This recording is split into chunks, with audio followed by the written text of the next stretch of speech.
Ians. Well, it's that time again.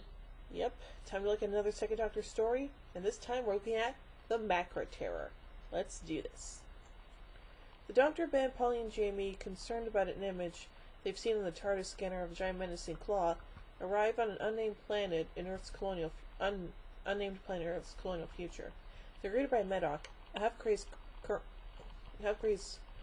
colonist who was promptly arrested by Ola, the chief of police. The travelers return Ola to the colony, which is in the middle of a festival which feels similar to a holiday camp. The Doctor remains skeptical of life in the colony, unnerved by the seemingly fake nature of the society, and unconvinced by the promises of the colony pilot and the well wishes of the mysterious colony controller, who appears on television screen to welcome the new guests to the colony. Medoc is paraded before the colonists as an example of deviation for losing his joy. He tries to warn the colonists of horrible creatures, which infest the colony at night with their hideous claws. The Doctor frees him from the cell in which he has been placed, but Medoc runs away from the Doctor, who is charged by the pilot and Ola with abetting a criminal. He is released on condition that he and his friends do some hard labor in the nearby mine, where a gas is extracted which is poisonous to humans and is supposedly vital to them. The Doctor slips away and finds Medoc, who explains that the colony is infested with giant insects, which appear at night. While others have seen them, they have been hospitalized and brainwashed, but Medoc has managed to escape this fate. The night curfew begins, and the other time travelers retire to their rest quarters. The Doctor and Medoc use the opportunity to investigate, and find the giant crab-like Macra roaming the colony. Dun dun dun. The pair are soon captured and brought before the pilot, but the Doctor is released when Medoc claims the Doctor was only trying to get Medoc to turn himself in. Later, the pilot is told by the controller to hypnotize the four new arrivals so that they begin to think like the others in the colony. Polly and Jamie resist the adaptation process, but Ben succumbs, becoming an enthusiastic worker for the colony's mines. He summons Ola, who arrests the Doctor and Jamie for tampering with the hypnosis equipment. When Polly does some investigating, she is captured by the Macra, but her screams of peril are strong enough to break Ben's conditioning, and he rescues her. When they are reunited with the Doctor and Jamie, their story is enough to persuade the pilot that the four are a dangerous influence of the colony and must be controlled. He calls out control to restore order, but when the screen is illuminated, it is not the handsome young controller who speaks, but an aged and terrified old man who is dragged away by a giant claw. The pilot is briefly disturbed, but regains his composure and has the time travelers arrested once more, though Ben's reconditioning has asserted itself and he is allowed to go free. The Doctor, Polly, and Jamie are sentenced to work as hard labor on the Danger Gang in the most treacherous part of the mine. Medoc has also been confined to this area, his hospitalized process having failed. He warns that the mortality rate is high in this part of the mine. The Doctor is left topside while the others venture into the deeper workings of the mine. Jamie and Medoc manage to escape, but the latter is soon seized by Macra Claw and dragged away to his death. Jamie comes face to face with a giant Macra, who seems to be sleeping until there is a burst of the deadly gas, which rejuvenates the creature. Other Macra soon appear, and the creatures advance on Jamie. Back on the surface, the Doctor uses his guile to sow seeds of doubt regarding the truth of the planet in the minds of the colonists and of Ben, whose conditioning is weakening.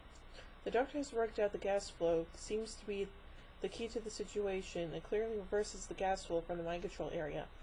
Polly has reached the surface, and the Doctor calculates to take by Jamie time to escape from the mine as well. The improved oxygen flow weakens the Macra, enabling Jamie to evade them and escape. Phew! The Doctor and Polly invade the control area and find it overrun with Macra. The Doctor realizes the deadly gas is vital to the Macra, and that the entire colony is a front to enable gas production to take place, but the human colonists brainwash into serving the Macra while believing they are obeying control. Security Chief Ola demands that the travelers be punished for disobeying control, but the Doctor persuades the pilot to accompany him to the control center. The pilot sees the Macra for himself, and his conditioning is broken. In a last gamble, the voice of control has Ola place the Doctor, the pilot, Polly, and Jamie in an area of the mine where a mixture of combustible gases will surely explode.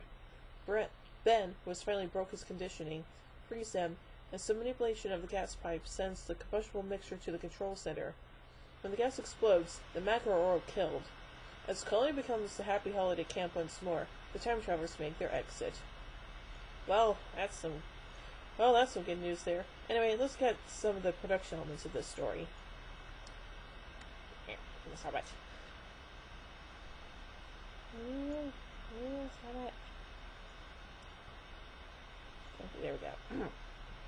The Macra made a further television appearance 40 years later in the 10th Doctor episode Gridlock, broadcast in 2007. In the episode, they have devolved from their more intelligent state seen in this serial. Breaking titles for the story include the Spider-Men, the Insect Men, and the Macras. This story introduced the first new opening title sequence since the series began. The new sequence was created by original title designer Bernard Lodge and engineer Ben Palmer on December 9, 1966. For the first time, the face of the lead actor, Patrick Troughton, was incorporated into the howl-around patterns. Annette Willis wore her hair extensions for the first few scenes of the serial, as she was sporting a new, shorter hairstyle. A haircut for her character was written into the story as part of Polly's refreshment regimen at the colony. All episodes of the Macra Terror are missing from the BBC archives. Peter Jeffrey later played Count Grendel in The Androids of Terra. Sandra Bryant had previously played Kitty in The War Machines, and John Harvey played Professor Bread in the same serial. Grit Klauber had previously appeared in The Romans. After playing the part of Chicky in the first episode, Sandra Bryant asked to be released from her contract so that she could accept another job. Carol Keyes took over the part for the final episode. Well, some pretty interesting, scary stuff, I might say. So, overall, I give The Macra Terror 3 sonic screwdrivers out of 5.